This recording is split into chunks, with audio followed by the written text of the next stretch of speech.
In this video, we're following the CDC safety protocols for the use of PPE and equipment. However, the use of goggles and gloves for performing these tests are not a universal safety requirement, so each laboratory must determine its own protocols based on its risk assessment. In this video, we're also following the CDC safety protocols for the disposal of sharps and biohazard waste. The Gram stain is a laboratory technique commonly used to differentiate bacterial species into two large groups, gram-positive and gram-negative bacteria. The technique is based on the chemical and physical properties of their respective cell walls. In the staining technique, cells on a microscope slide are heat-fixed and stained with a basic dye utilizing four reagents: crystal violet, the primary stain, iodine solution, the mordant, decolorizer, which is usually a 50-50 mixture of acetone and alcohol, and safranine or carbol-fuchsin, which is the counterstain. Cells that retain the basic dye, crystal violet, after the procedure are called gram-positive, and those that do not are called gram-negative. Gram-positive cells are purple in color, while gram-negative cells are pink in color. After this program, you should be able to list the reagents used in the gram stain procedure.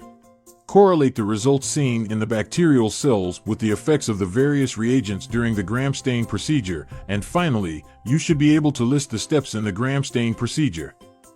For this procedure, you'll need the following: personal protective equipment, a clean water source, a slide rack, and a timer. For reagents, you'll need crystal violet, grams iodine, a decolorizer, which is usually a 50-50 acetone/alcohol mixture, and safranine or carbol-fuchsin. Your sample should be a thin, heat-fixed bacterial smear. In this video, you'll observe the gram stain procedure based on ASM protocols. However, the timing and reagents may vary, so you should follow the manufacturer's instructions. This is the typical setup for the gram stain that is seen in most clinical and public health laboratories. The gram stain reagents are placed beside the sink, and a slide rack is placed over the sink to hold the slide. A rubber hose may be attached to the faucet for ease of rinsing the slides. The procedure starts with a thin, fixed smear on a glass microscope slide. The first reagent to use is the crystal violet, which is an alkaline dye. Slowly pour the crystal violet reagent over the slide in an even manner. During this step, the dye, crystal violet, is binding to the cell wall of the bacteria. The smear will be a purple color. Immediately after pouring the crystal violet over the slide, set the timer for 15 seconds. After the time is up, using the hose attached to the faucet, gently rinse the slide with a steady stream of water to remove any excess crystal violet. The next step in the procedure is to add the mordant, grams iodine. The mordant binds with the crystal violet to form an insoluble complex in the bacterial cell. If you looked at the cells now, they would all be purple. As soon as the iodine is poured over the slide, set the timer for 15 seconds. After the time is up, rinse the slide gently with water to remove excess mordant. The next step in the procedure is adding the decolorizer. There are other types of decolorizers that can be used, so check with your lab's protocol. During this step, due to the presence of a low concentration of peptidoglycan in the cell walls of some bacteria, the crystal violet iodine complex is leached out, and the bacterial cells are rendered colorless. Hold the slide at an angle and pour or drip the decolorizer down the slide until the runoff is clear. This may take only a few seconds. Immediately rinse the slide with water to stop decolorization.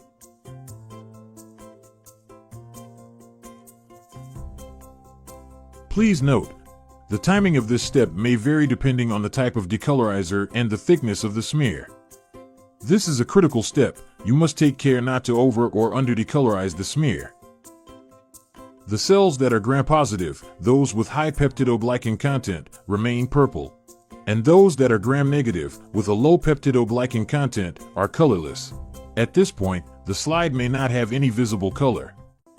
Due to the fact that some bacteria are colorless after the decolorizing step, a counterstain such as safranine or carbol-fuchsin is then poured over the slide to stain the colorless bacteria.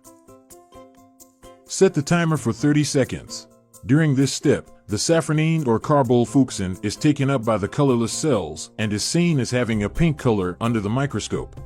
Those bacteria where the crystal violet iodine complex was not leached from the cell during the decolorizing step will remain purple. After 30 seconds, rinse the slide gently with water to remove excess counterstain and allow the slide to air dry. After the slide has air dried, it can be examined under the microscope. Looking under the microscope, you will see organisms that are gram-positive purple or gram-negative pink. Here, you can see Staphylococcus aureus, which is gram-positive.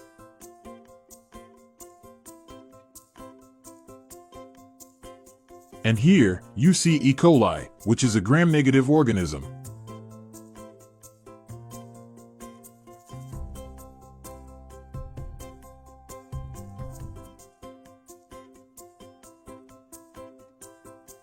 To summarize the steps for the gram stain, pour the crystal violet onto the fixed smear. Set the timer for 15 seconds. Rinse with water. Pour the iodine onto the slide. Set the timer for 15 seconds and rinse with water. Hold the slide at an angle and pour the decolorizer onto the smear until the runoff is clear. Rinse with water. Pour the counterstain onto the slide. Set the timer for 30 seconds and rinse with water.